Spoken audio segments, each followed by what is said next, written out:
주님께서 여러분과 함께 요한이 전한 거룩한 복음입니다. 주님 영광 받으소서. 12제자 가운데 하나로서 쌍둥이라고 불리는 토마스는 예수님께서 오셨을 때 그들과 함께 있지 않았다. 그래서 다른 제자들이 그에게 우리는 주님을 배웠소 하고 말하였다. 그러나 토마스는 그들에게 나는 그분이 손에 있는 못자국을 직접 보고 그 못자국에 내 손을 넣어보고 또 그분 옆구리에 내 손을 넣어보지 않고서는 결코 믿지 못하겠소 하고 말하였다. 이들의 뒤에 제자들이 다시 집안에 모여 있었는데 토마스도 그들과 함께 있었다. 문이 다 잠겨 있었는데도 예수님께서 오시어 가운데 서시며 평화가 너희와 함께 하고 말씀하셨다. 그러고 나서 토마스에게 이르셨다. 너희 손가락을 여기 대보고 네 손을 보아라. 네 손을 뻗어 네 옆구리에 넣어 보아라. 그리고 의심을 버리고 믿어라. 토마스가 예수님께 대답하였다. 주의 주님, 주의 하나님. 그러자 예수님께서 토마스에게 말씀하셨다. 너는 나를 보고서야 믿느냐? 보지 않고도 믿는 사람은 행복하다. 주님의 말씀입니다. 그리스도님 참여합니다.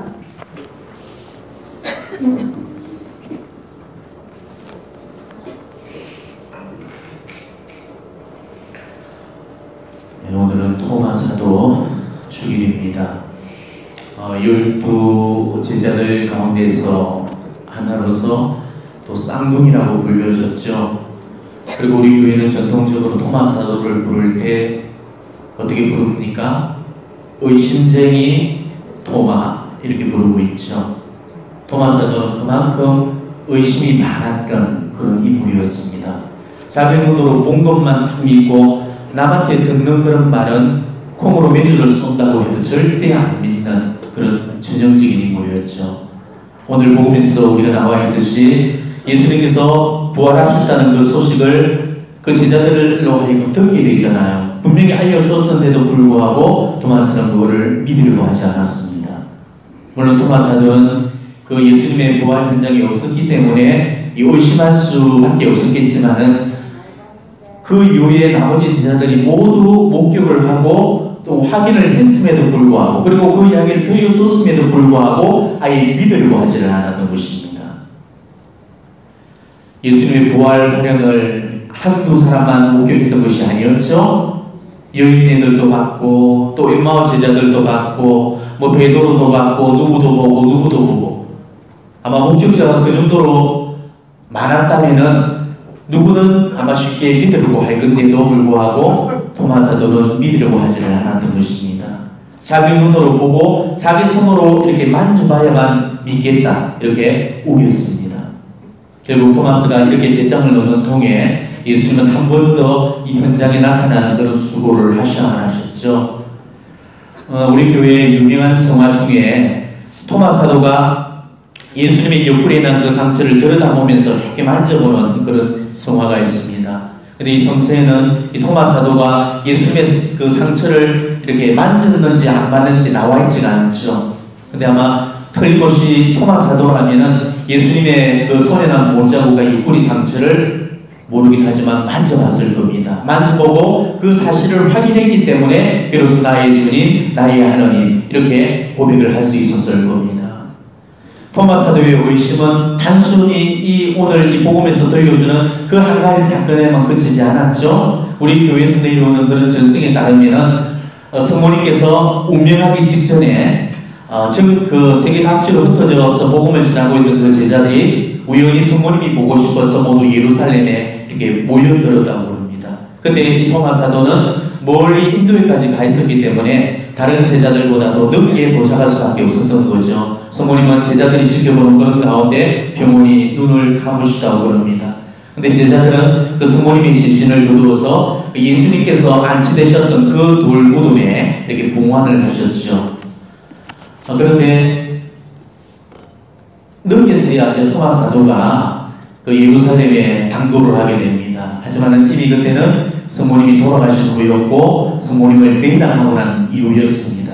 이때도 이 토마 사도는 자기 눈으로 그 성모님의 시신을 꼭 확인해 봐야 된다면서 결국은 그렇게 바락바락 구경하시고 성모님께서 잠들어 계시는 그 돌무덤을 열 수밖에 없었던 것입니다.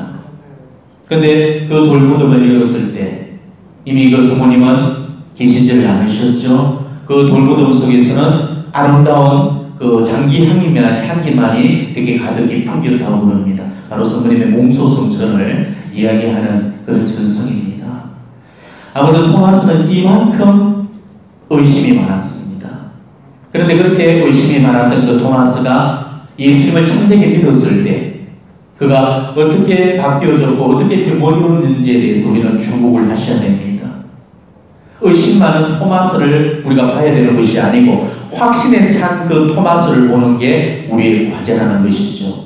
의심을 버리고 어떻게 그가 확신에 찬 그런 믿음의 길을 갔는지 우리는 바로 그의 모범을 본받아야 됩니다. 이게 토마스 사도 축일에 정말 우리가 가져야 될 그런 교훈이 되어질 겁니다.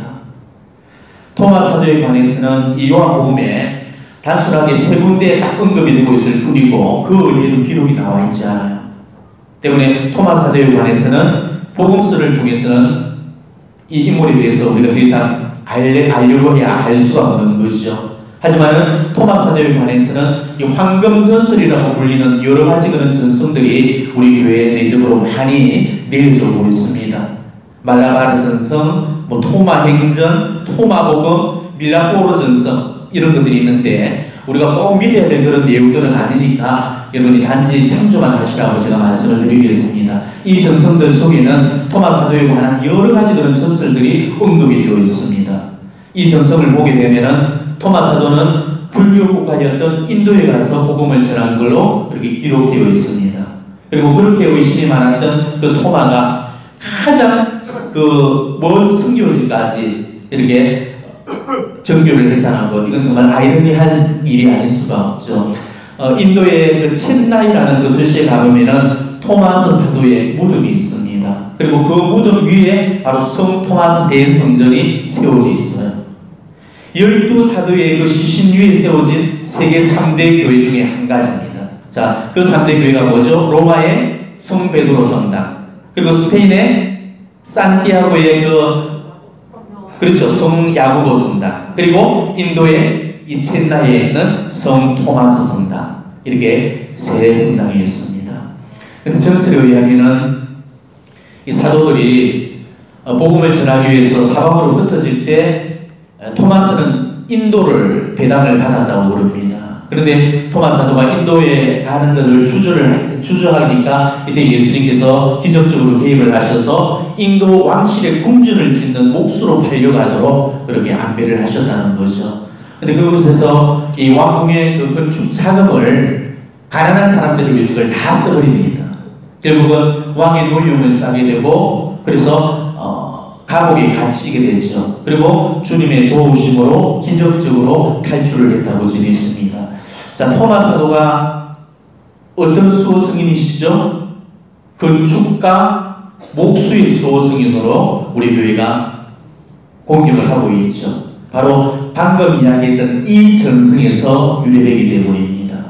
그래서 우리가 로마의 그 라테라노 대성전 순례를 가보신 분들은 아시겠지만 12사도의 큰 석상들이 성전 벽면을 따라서 쭉 나열되어 있는 것을 아마 보셨을 겁니다. 이때 토마스 사도는 목수들이 사용하고 있는 그 기역자 모양의 그 자를 이렇게 가슴에 딱 품고 있는 모습을 볼 수 있을 겁니다. 그래서 기역자 자를 들고 있는 분은 누구다? 토마스 사도다, 이렇게 아시면 될 거예요. 이 토마스 사도는 열심히 인도에서 전교를 하고 그리고 그 결과로 수많은 그런 사람들이 이교신앙을 버리고 이 그리스도를 믿게 되었습니다. 그렇지만은 토착 종교였던 그 브라만 종교, 그 성녀들에 의해서 미움을 받게 되죠.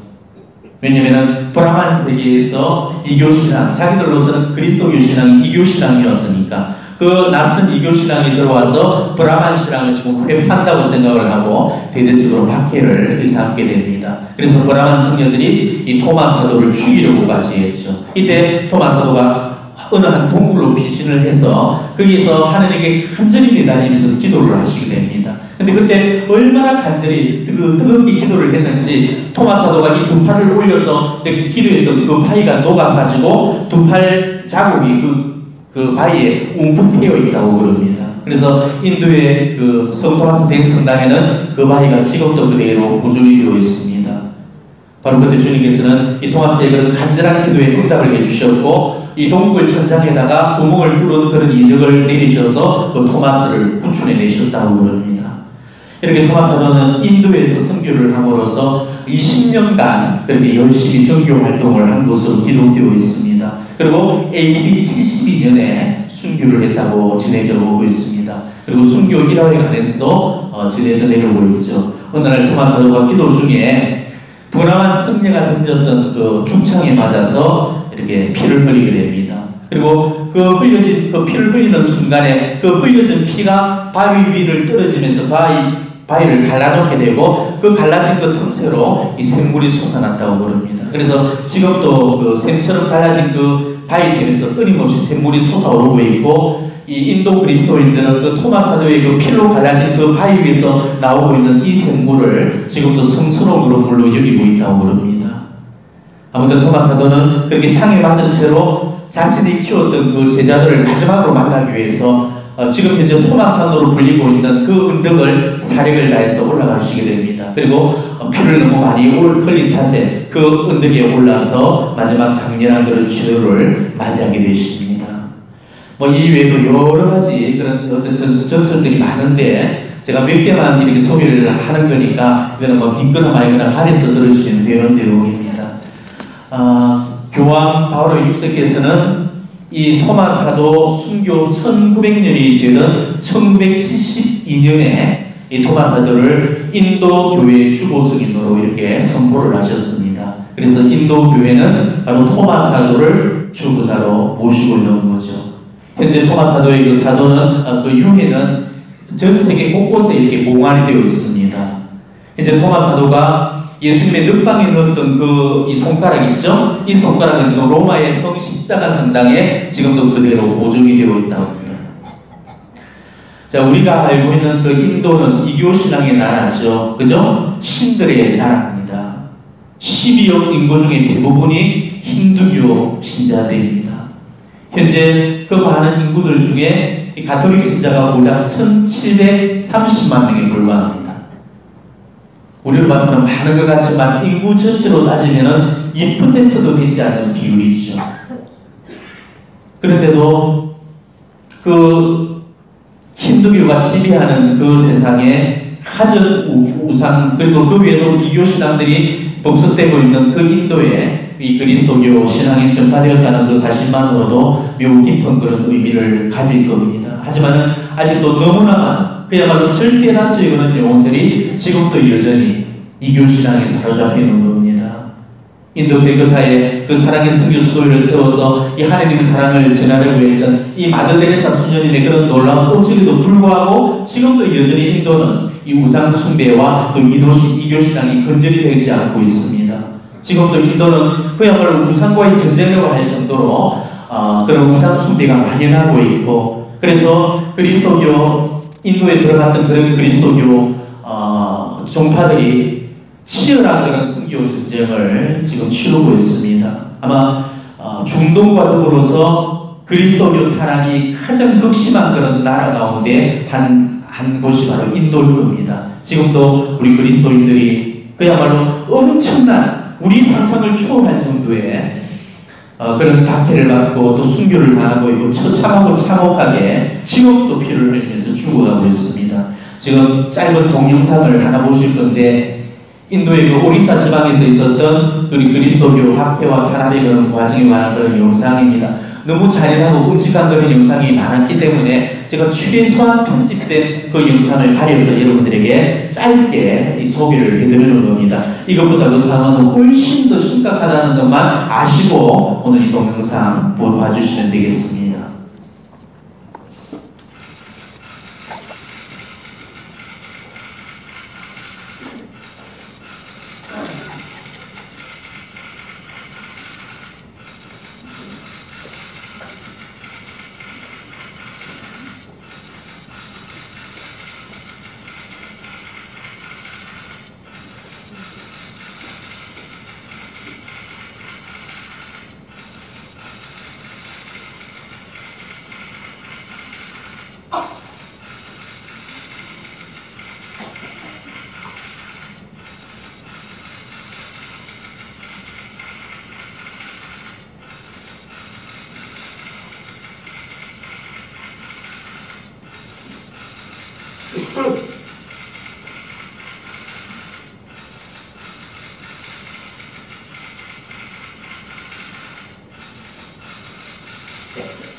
맞지요? 그들이 믿는 예수님과 우리가 믿는 예수님은 똑같은 예수님이신데 예수님이 믿는 그들과 예수님이 믿는 우리들은 다른 모습이죠.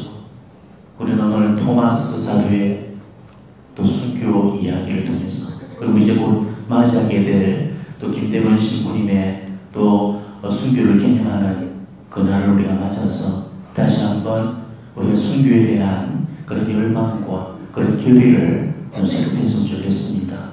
아마 이 외에도 더 비참하고 참혹한 그런 장면들이 너무너무 많습니다.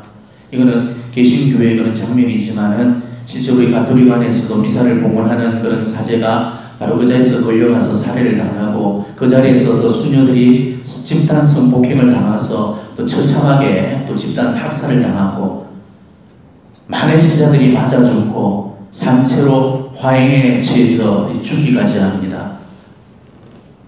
지금 저 장면이 한 소녀가 지금 화형을 받고 이렇게 죽은 그런 장면이죠. 정말 우리가 기도해 줘야 될 그런 선교 중에 하나가 아마 인도일 겁니다.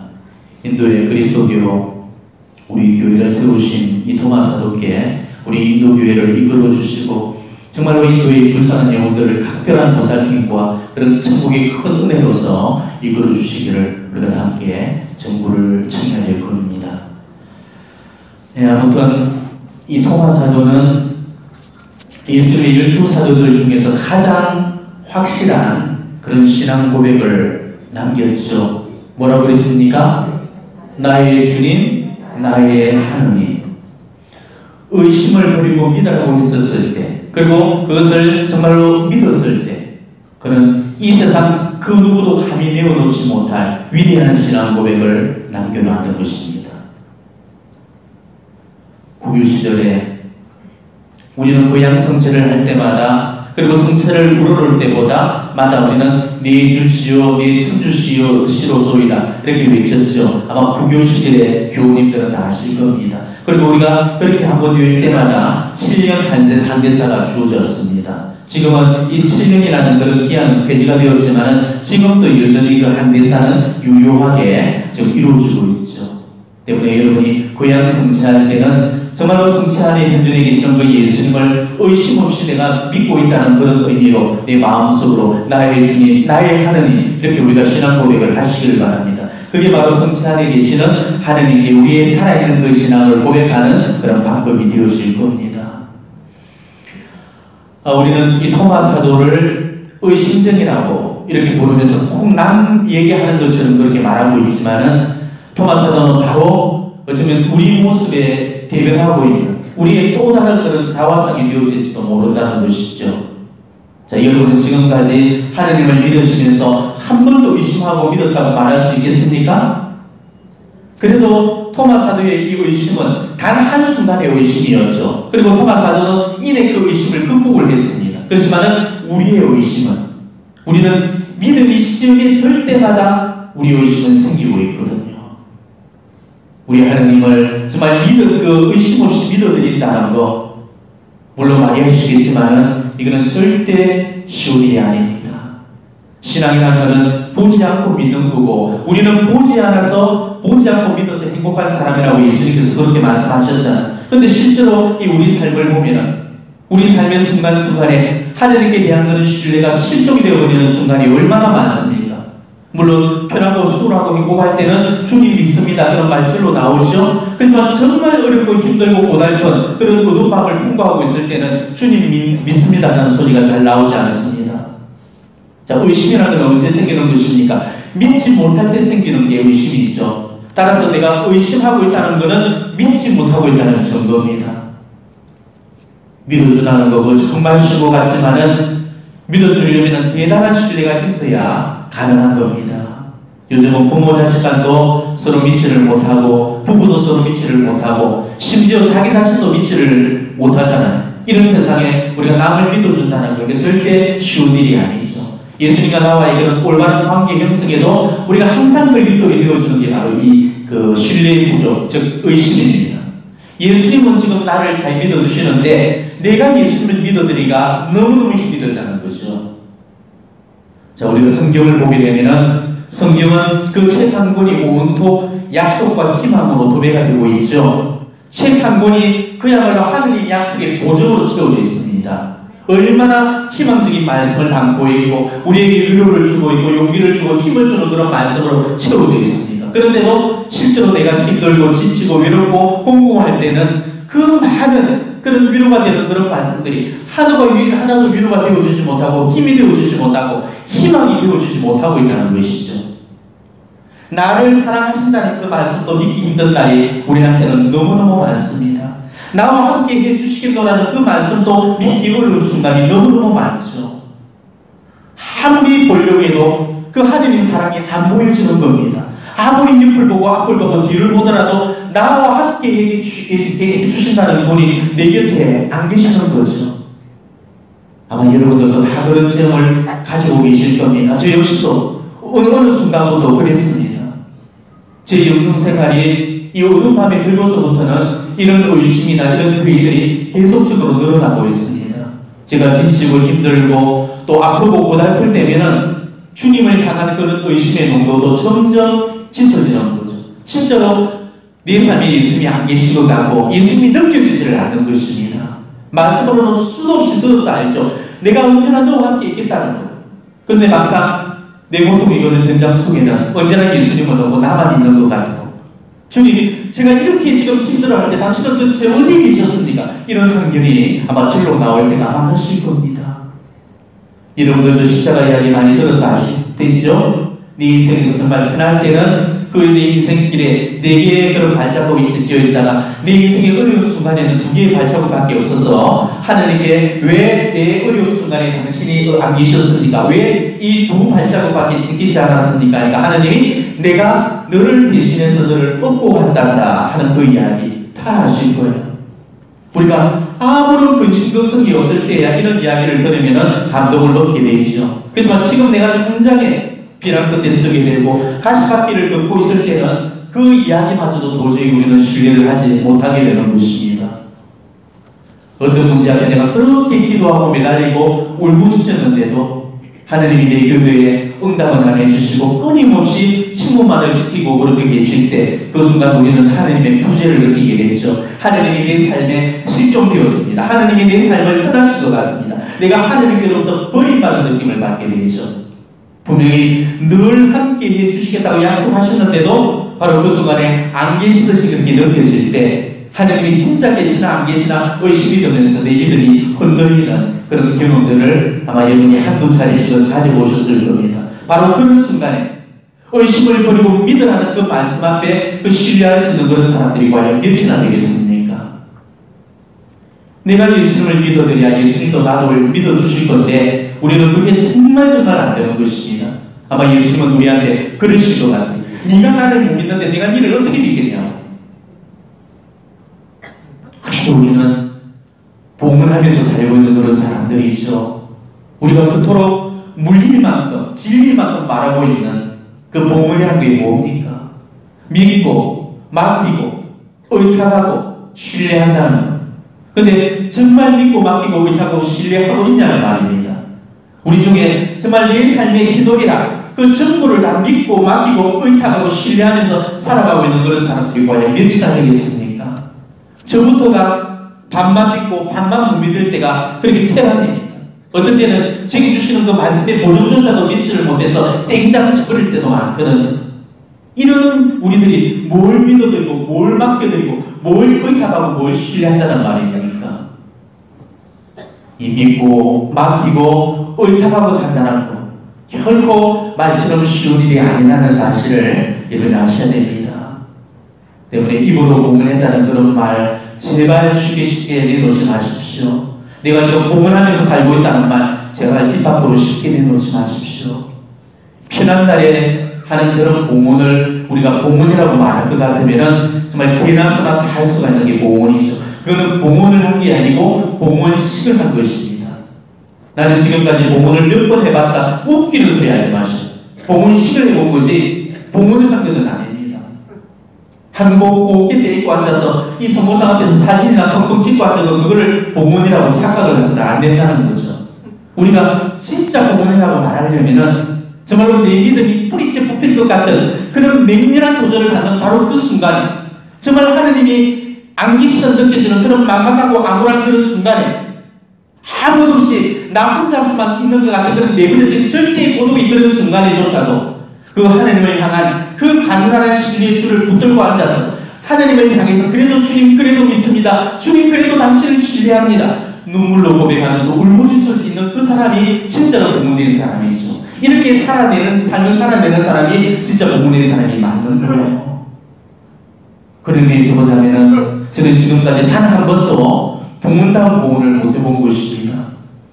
그래서 제가 스모시신 묵상의 강의를 지금까지 못하고 있는 이유가 바로 이거죠. 제가 말씀에 능력이 없어서 못하는 것이 아닙니다. 도무지 말을 하려고 해도 제 양심은 허용을 안 해주는 것이죠. 힘들 때일수록 예수를 신뢰한다는 거, 그건 너무 힘듭니다. 그렇지만은 바로 그 순간이 우리의 복음이 진짜로 빛을 발하는 순간이 된다는 것이죠. 너무너무 지치고 힘들 때는 우리 주님의 모습이 보이지도 않고 우리 주님의 음성이 들리지도 않고 우리 주님이 느껴지지도 않습니다.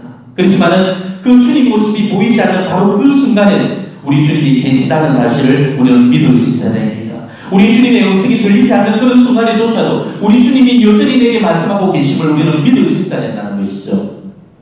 먹구름이 지금 하늘을 뒤덮고 있는 그런 상황 안에서도 우리가 먹구름을 보지 말고 저 먹구름 위로 태양의 눈부시게 지금 빛나고 있다는 것을 믿을 수 있어야 된다는 것이죠. 이게 바로 믿음이고 이게 바로 신앙이라는 것입니다. 예수님이 느끼시지 않는 그런 현실 속에서도 예수님이 언제나 나와 함께 해주신다는 그런 믿음을 가지시기 바랍니다. 아무것도 안 보이고 정말 아무것도 안 들리고 아무런 확신조차도 우리가 가질 수 없을 때조차도 마지막까지 우리는 하나님을 믿어드리고 하나님을 신뢰할 수 있어야 됩니다. 하나님은 그 순간에도 여전히 내 삶에 현존해 계시고 나와 함께하고 계시고 내 삶에 깊숙이 개입하고 계시다는 것, 우리가 이것을 보이지 않는 믿음으로 그것을 고백할 수 있어야 된다는 거죠. 주님에 대한 의심이 들고 회의가 밀려오고 정말로 내 손가락을 주님 늑방에 집어넣고 싶은 그런 어떤 유혹의 순간 앞에 서더라도 내 손가락을 과감하게 탁 접고 예수님을 의심 없이 우리가 믿어드릴 때 그게 진짜로 믿음의 길이 되는 거고 하나님은 바로 그 사람의 그 믿음의 잔을 그 축복으로 채워주시는 겁니다. 신앙이라는 것은 보이는 하나님을 만나는 그런 여정이 아니에요. 보이지 않는 그 하나님을 찾아가는 순례의 여정, 이게 바로 신앙입니다. 그래서 저는 예전에 우리 신앙의 그런 여정을 제가 썼던 그 책의 제목으로 삼았던 적이 있었습니다. 저는 그 책 이름을 주님을 찾는 행복한 순례라고 이렇게 정했죠. 그러니까 하나님은 숨으시고 우리는 찾고 이 숨바꼭질을 해야 되는 것이 우리 신앙의 여정이라는 것입니다. 내가 힘들고 외롭고 정말 어렵고 고통스러운 그런 순간마다 그때마다 우리 주님은 몸을 숨기시게 됩니다. 우리는 그때마다 순례가 되어서 꼭꼭 숨어 계신 그 하나님을 찾고 발견할 수 있어야 되는 거죠. 어쩌면 오늘도 우리는 이 순례가 되어서 우리 눈에 보이지 않으시는 하나님, 불러도 대답 없으시는 그 하나님, 꼭꼭 숨어 계시는 그 하나님을 찾아서 아마 여기까지 그렇게 어려운 발걸음을 하셨을지도 모릅니다. 내가 지금까지 어떤 꼬여있는 그 한 문제를 갖고 몇 달씩 혹은 몇 년씩 기도하면서 애를 태워왔지만은 여전히 하나님은 침묵하고 계시고 내 문제에 응답을 안 해주고 계실지도 모를 겁니다. 하지만 그럴 때라도 우리는 마지막까지 예수님을 믿어드리도록 하십시오. 마지막까지 예수님을 신뢰하면서 그분이 늘 나와 함께하고 계시다는 그 믿음만을 잃어버리지 마십시오.